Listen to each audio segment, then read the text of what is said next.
Adopter le mindset nécessaire pour améliorer la productivité en actionnant le sentiment de fierté nationale.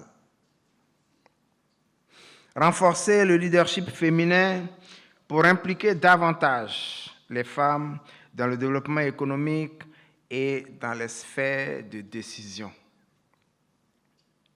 Renforcer les compétences du capital humain local par des formations appropriées et des partenariats technologiques. Garantir l'effectivité et la sincérité du dialogue État-secteur privé. Les échanges fructueux au cours des 18 panels et tables rondes ont permis de dégager un certain nombre de pistes de réflexion pour l'amélioration de la compétitivité des entreprises en Afrique. Au regard de l'état des lieux de la compétitivité des entreprises ivoiriennes, accélérer la transformation structurelle de nos chaînes de valeur par l'adoption généralisée du digital. Entrer résolument dans la 4e révolution industrielle en transformant rapidement nos chaînes de valeur traditionnelles en industries modernes et compétitives grâce à l'adoption généralisée du digital, encore une fois. Mettre en place un écosystème basé sur des partenariats entre le secteur privé, le monde académique, le milieu de la recherche et l'État, de manière à favoriser l'innovation et l'appropriation rapide des technologies. Au regard de la réduction du coût des financements, renforcer les mécanismes pour capter l'épargne informelle en privilégiant et en multipliant les dispositifs digitaux. Construire des bases de données intégrées permettant une cartographie exhaustive des secteurs d'activité, des acteurs économiques et de leurs opérations, accessibles notamment aux institutions financières, en vue de leur apporter davantage de confort et d'optimiser leur appréciation des risques à la lumière des historiques de solvabilité.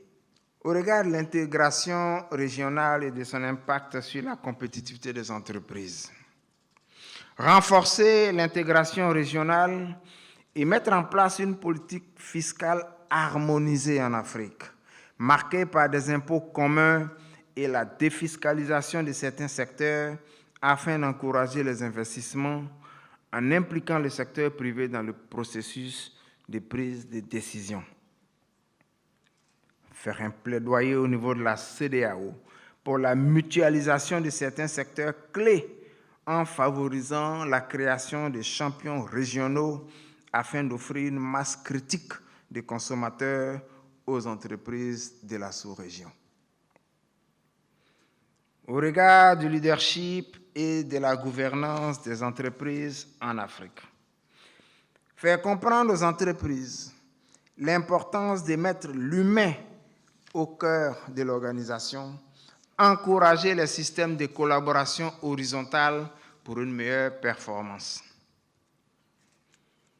Au regard du panel sur la durabilité et la compétitivité, les enjeux du moment, réaction face aux défis climatiques et environnementaux, inciter et accompagner les entreprises à adopter des dispositifs et des modèles respectueux des normes environnementales par l'instauration de distinctions et de prix.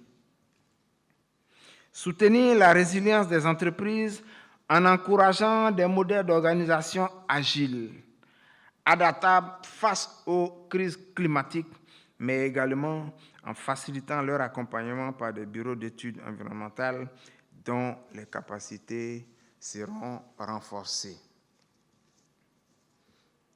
Face à la corruption, aux flux illicites qui obèrent la compétitivité des entreprises. Mettre un mécanisme de suivi transparent des procédures de traitement des dossiers dans le cadre de l'attribution des marchés publics. Sensibiliser les acteurs relativement aux dispositions légales autour du blanchiment des capitaux et développer des programmes d'éducation financière sur l'impact des flux illicites. Créer un tribunal spécial pour arbitrer les cas de corruption aggravée.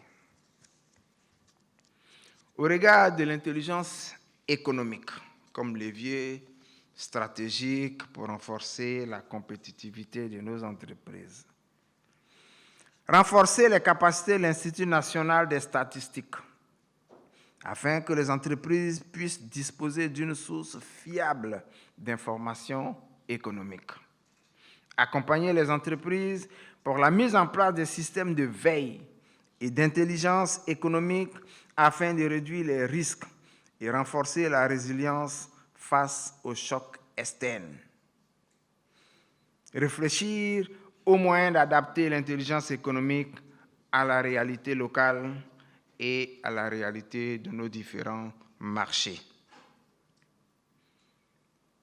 Sur la transformation numérique, faire confiance à l'expertise locale et l'impliquer davantage dans la mise en œuvre des projets nationaux. Favoriser les attelages entre acteurs nationaux et internationaux sur les chantiers numériques locaux afin de faire monter en compétence les acteurs nationaux du numérique. Au regard de l'innovation comme facteur de compétitivité. Augmenter le financement de la recherche par l'État et favoriser la création de centres de recherche dans les secteurs porteurs identifiés. Faciliter le développement d'écosystèmes d'innovation à travers des incitations pour la création d'entreprises innovantes. Et s'inspirer des expériences d'innovation des autres pays à travers des visites d'immersion suivies de séminaires de réflexion sur les opportunités et défis de leur application dans nos pays. Sur les tables rondes, au regard de l'industrie touristique comme levier de développement des services et des économies locales et régionales. Construire une véritable industrie touristique par une approche chaîne de valeur, intégrant la culture, les infrastructures, les financements, la formation qualifiante, la promotion de la destination Côte d'Ivoire et des destinations régionales.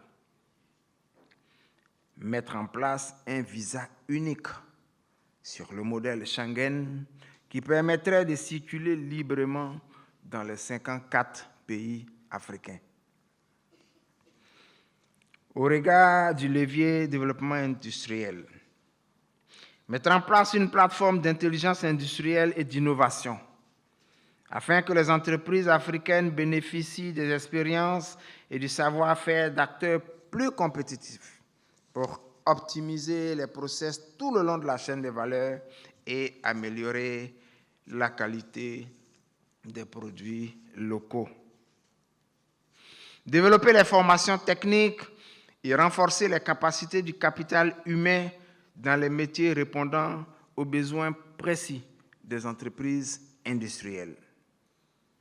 Favoriser le développement d'entreprises intermédiaires ou des sous-traitants locaux tout au long de la chaîne de valeur industrielle à travers des politiques publiques incitatives, notamment fiscales. En sus des panels et tables rondes, les 6 masterclass du parcours Young CEO ont permis de délivrer des précieux conseils aux jeunes entrepreneurs sur les questions de financement, de l'importance du capital humain, de la RSE pour les TPE et PME, des défis d'accès au marché, de la transformation numérique ou encore de l'innovation.